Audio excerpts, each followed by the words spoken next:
Italy's journey to becoming one country was long and hard. The path to unification was fraught with challenges and obstacles that seemed insurmountable at times. For many years, Italy was like a puzzle with missing pieces, a land divided into numerous small states and territories, each with its own ruler and government. These states often fought with each other, leading to a constant state of conflict and instability. The lack of unity made it difficult for Italy to present a strong front to the rest of the world. This stopped Italy from growing stronger and richer. The fragmented nature of the country meant that resources were not shared and economic development was stunted. It also stopped people from feeling like they were all Italians. Regional identities were strong, and there was little sense of a unified national identity. While other countries in Europe were building big empires overseas, expanding their influence and wealth, Italy was left behind, dealing with its own internal divisions. Italy was dealing with its own problems at home. The dream of unification was kept alive by passionate leaders and movements, but it was a long and arduous process. This late start would have a big impact on Italy's dreams of having colonies. By the time Italy was unified, other European powers had already established their dominance around the world. The year 1861 was a big change. It marked the beginning of a new era for Italy. After many years of fighting, Italy finally became one country. The unification was a monumental achievement, but it was just the beginning of a new set of challenges. But the new nation had big problems. The economy was weak, and many regions were still impoverished. Its economy wasn't as strong as other countries in Europe, which had already undergone industrial revolutions and were far ahead in terms of economic development, and its army wasn't very powerful. The military was underfunded and lacked the experience and resources of other European armies. Also, people from different parts of Italy still didn't feel united. Cultural and linguistic differences persisted, making it difficult to foster a sense of national unity. These problems made it hard for Italy to be a strong country in the world. The new nation struggled to find its place in the international community. Italy wanted colonies to catch up with other powerful European countries. They believed that having colonies would bring prestige and economic benefits. They wanted to be respected and believed they deserved a place among the powerful nations. Diplomatic efforts were made to gain recognition and support from other countries, but they were too excited and not careful enough, rushing into colonial ventures without proper planning and resources. And their attempts to build an empire didn't work out. The failures in their colonial endeavors were a harsh lesson in the complexities of empire building. Italy's first attempts at getting colonies were slow and not well planned. The Italian government, eager to join the ranks of European colonial powers, lacked a coherent strategy and faced numerous challenges from the outset. In 1869, an Italian shipping company called Rubertino bought the port of Assab in Eritrea. This acquisition was driven more by commercial interests than by any grand imperial vision. This small event was the start of Italy's colonies in Africa. It marked the beginning of a long and complicated relationship between Italy and the African continent. It wasn't a big deal at first, more about making money than building an empire. The initial focus was on trade and economic exploitation rather than territorial expansion. But it was the first step. Over time, Italy's ambitions grew, and they began to see the strategic importance of controlling more territory in the region. Italy slowly started to control more of Eritrea and nearby Somalia. This expansion was marked by a series of treaties, agreements, and military actions. It was messy and confusing, with some agreements, some treaties with local leaders, and some fighting. The process was fraught with difficulties, including resistance from local populations and logistical challenges.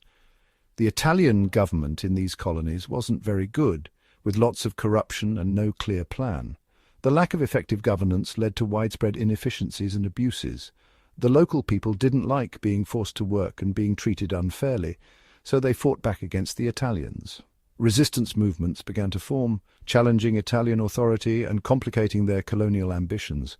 Italy's early experience with colonies in Eritrea and Somalia showed how hard it was to build an empire. The challenges they faced highlighted the complexities of colonial rule and the resilience of the local populations.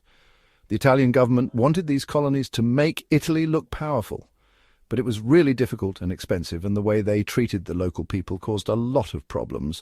The dream of a grand Italian empire in Africa was marred by the harsh realities of colonialism, leaving a legacy of conflict and resistance. Italy wanted Ethiopia, a very old kingdom that had always been independent. In 1896, Italian soldiers tried to take over Ethiopia. The Battle of Adwa was a huge loss for Italy. The Ethiopian army, led by Emperor Menelik II, beat the Italians badly. This shocked Italy and showed that European armies weren't always the strongest. Losing at Adwa was a big problem for Italy. It made them feel ashamed, and lots of people criticized the government. The dream of a big Italian empire in Africa seemed impossible, but Italy still felt angry and embarrassed about Adwa, and they wanted revenge. This feeling would get much stronger when Benito Mussolini took control of Italy. When Benito Mussolini became leader of Italy in 1922, things changed for Italy's colonies. Mussolini loved Italy and wanted to make it powerful again. He thought having colonies was important for this. Mussolini believed that Italy, like the Roman Empire long ago, should control the Mediterranean Sea and have a big empire in Africa. He built up the army and started taking over other lands, trying to make Italy a powerful country again. Mussolini wanted revenge against Ethiopia for the Battle of Adwa. He thought conquering Ethiopia would make Italy look strong. In 1935, Mussolini ordered the invasion of Ethiopia. It was a brutal attack. Italian soldiers used modern weapons, even poison gas, against the Ethiopians, who fought back bravely. Libya, a large desert country on the coast of the Mediterranean Sea, also became part of Mussolini's grand plan for expansion. This North African nation, with its vast stretches of arid land and strategic coastal position, was seen as a valuable asset by the Italian regime. Italy had taken Libya from the Ottoman Empire in 1912, marking the beginning of a tumultuous period in Libyan history. The Italian colonization was met with resistance from the start, as the local population was not willing to submit to foreign rule. But controlling Libya was hard. The harsh desert environment and the fierce resistance from the local population made it a challenging endeavor for the Italian forces. Local people fought against Italian rule. The resistance was not just sporadic, it was organized and determined, with the aim of driving out the invaders. Omar Mukhtar, a strong leader, led the resistance in Libya. Known as the Lion of the Desert, Mukhtar was a symbol of hope and defiance for the Libyan people. Mukhtar, a respected Muslim, fought a clever guerrilla war against the Italian army. His deep knowledge of the desert terrain allowed him to execute surprise attacks, making it difficult for the Italians to maintain control. He used the desert to his advantage, surprising the Italians. The vast and unforgiving landscape became a battlefield where Mukhtar's tactics outmaneuvered the conventional military strategies of the Italians. The Italians fought back cruelly. In their desperation to quell the resistance, they resorted to brutal measures that left a lasting scar on the Libyan people. They burned villages and farms, forcing many Libyans to leave their homes.